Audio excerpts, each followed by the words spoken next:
Hi there, this is Scott Dunn. As part of the application process for the scaling class, I am being asked to describe my scaling work experience, detailing at least two impactful those experiences guiding clients on their scaling journey.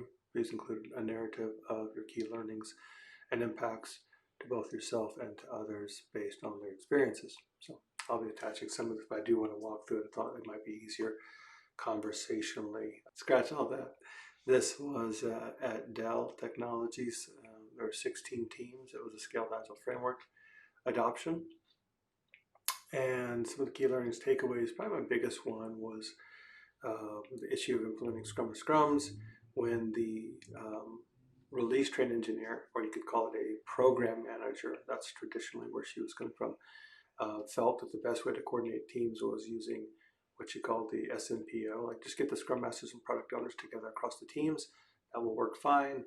I advocated for let the teams do a Scrums and let them even self-organize who volunteers to go from the team to report at the Scrums. And a couple things happened from that. One, wildly effective, pertinent information, not sanitized, not adjusted, not misinformation, but true information being shared from the team, whoever they volunteer, or not volunteer, but whoever volunteered to do it.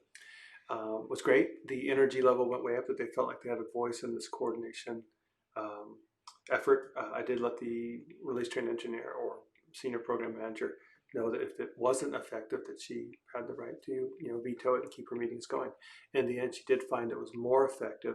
They did not need to continue the SNPO, Scrum Master Product Owner, sync up, and relied on the Scrum of Scrums. In fact, they would join in and just listen to that. So that was really, really valuable.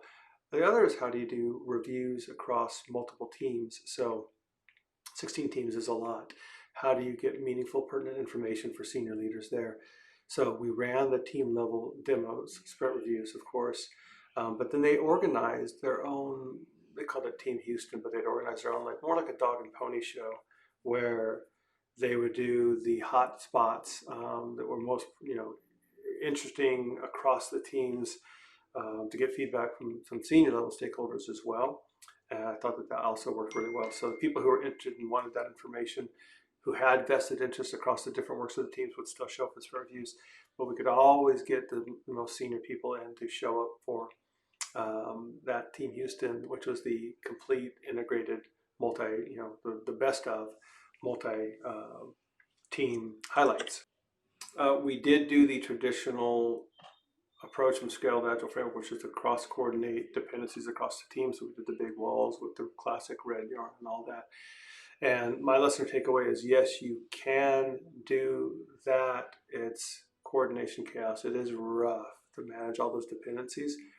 The fascinating thing is, after doing this very large traditional Scaled Agile approach, after 18 months, they then, so their own experience of that after 18 months was they completely refactored the teams to remove that, and went cross-functional.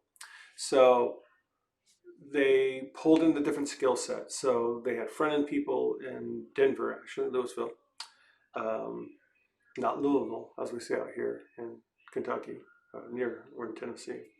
They had the data storage people in Boston, and other folks in the middle tier in Irvine, and other locations. But they mixed them all up and said, how do we do it? So we actually did let me show you. We did a team self-selection exercise where they went through, and here is all that good stuff. This is one of the highlights I really like. They did, that's Greg Larman. Here we go. So what they did here was the teams, we just gave them a template of developers, testers, etc., and said it's probably best that you're roughly this size and have these skill sets.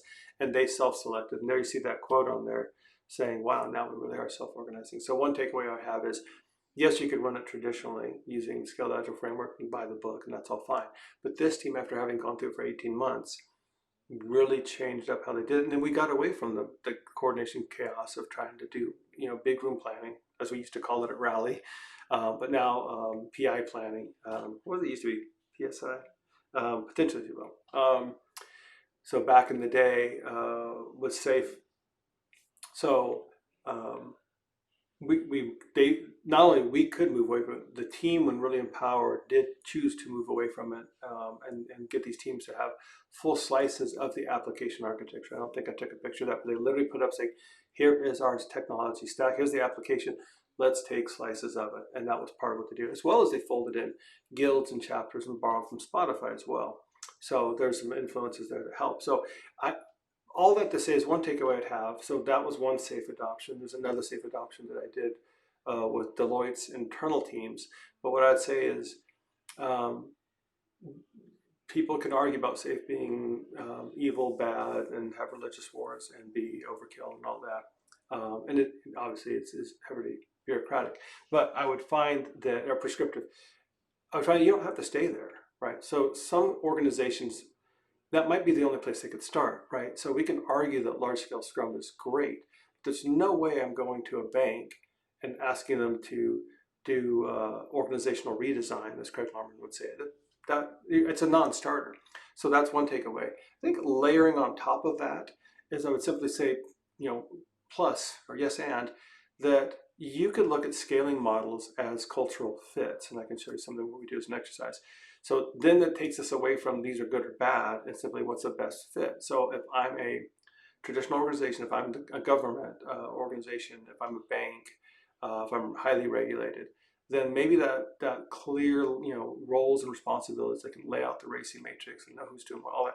Maybe that's at least a place for them to start to get into agility and not be trapped in the classic waterfall, big upfront design, etc. At least it gets them on the Scrum teams, etc. So it might be a starting point.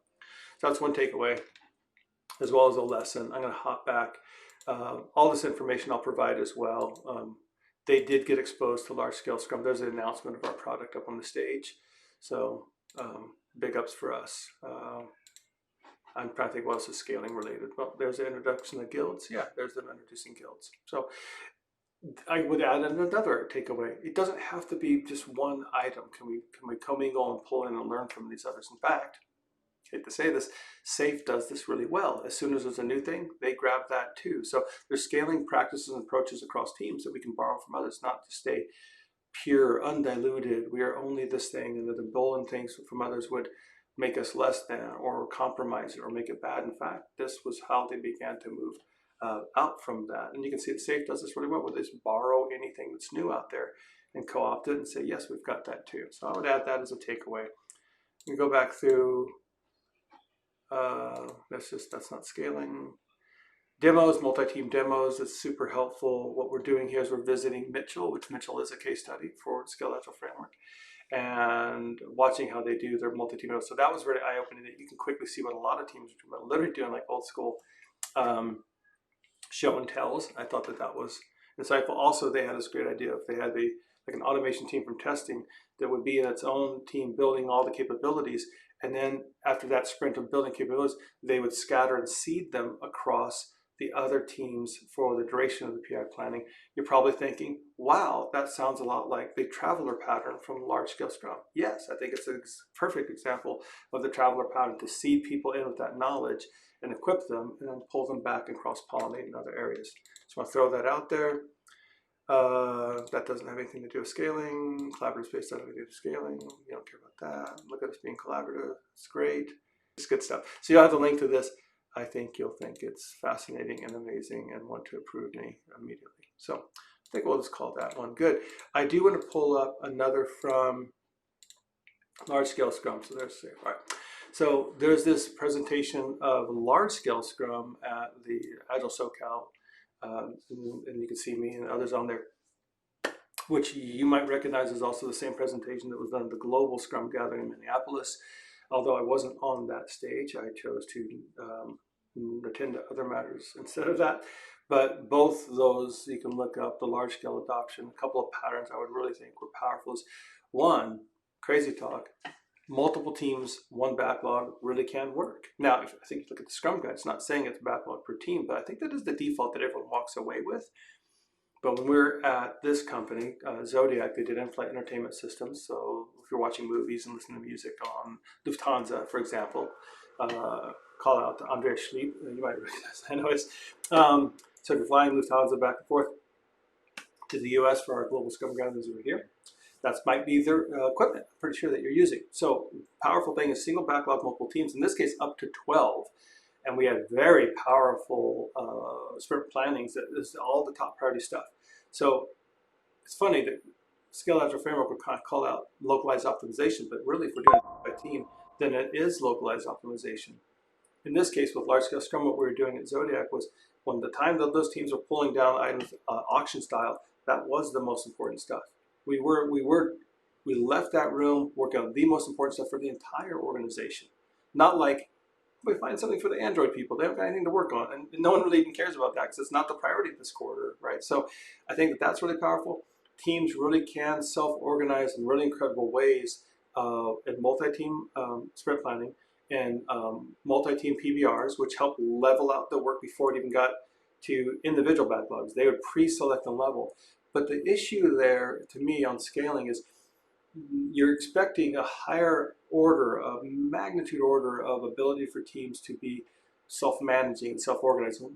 It's hard enough on the teams, isn't it? Those listening to me right now, wouldn't you agree? It's hard, right? Okay, so if we're going across multiple teams, I just think it's a whole order of magnitude.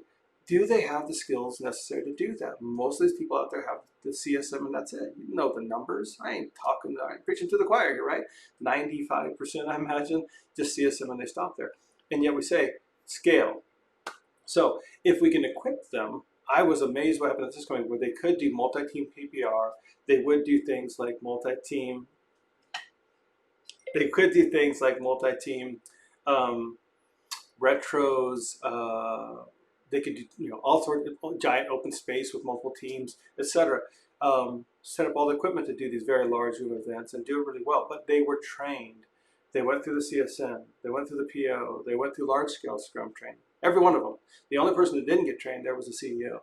Everybody else went through the training. If anyone listening to this been through Craig Lorman's training, you know what I'm talking about. Not pulling any punches. We ain't messing around with Craig Lorman and large-scale Scrum, and he don't care either. So anyhow, so they were leveled up. Now the funny thing is, at the beginning of all this, at that transformation, their CTO said, "Scott, I agree with you about ideally teams. We could do it that way." He's looking at large-scale Scrum. That was what I was recommending because just between you and me, I just finished that safe adoption. So anyway, so now we're going to do large-scale Scrum, and CTO's like, I'm all on board, but these people, he points out of his office to everyone on the floor, says, they don't have that skill set. They don't have this ability, right? They know technology. And he said, maybe 10% do. Well, guess what? We basically leveled them all, but I think we'd all agree with that. So I think the takeaway is the teams have much more capability than you think if we invest in them and educate them. Now, so glad that there's a scaling offering coming from the Scrum Alliance, right? Been a long time coming. Been a long time coming. I think it's a Sam Cooke song. Change. So let me show you one last thing I think is really significant that if we were to pop over that I think relates to scaling. You tell me. I could be wrong. You're the ones that decide. So let me pull up one more thing. Okay. But here's an exercise we do. And really what we're talking about is these different scaling frameworks. Again, going back to is they're good or bad, a key takeaway I had from my learnings, especially contrasting Dell and Zodiac, but we also did scaling multi-team at Pacific Life, is that, again, the culture fit. So what you're seeing here is students on their own, not my guidance, not my saying. If they understand culture and they look into these enough to have an idea of what they're about, they know, we've done, however long we've been doing CAL-T, they will put safe in the control quadrant. This is competing values framework, right? So top left, very collaborative. Top right, very innovative, new ideas. Bottom right, very competitive, market-driven results. Red is all about control, process, hierarchy, structure, etc. Every class, except for one, has put safe, in the red. They know it. In fact, one person at a bank said, "Oh, I see why we chose safe now." So again, moving away from good or bad, is there a good fit, and can they move from that? So we talk about cultural movement. So the takeaway also be like, you can start there, you don't have to stay there, but let's start with the cultural fit, and let's not have these big battles over that. Scrum at scale is like small arms, and less is like nuclear warfare. I thought that was, get to know them, but I thought it was funny. All right, so those are my takeaways for now. I hope that's of some help, and if there's another question like this, I'll make another video. Hope I didn't bore you to tears. Thank you for your time and attention.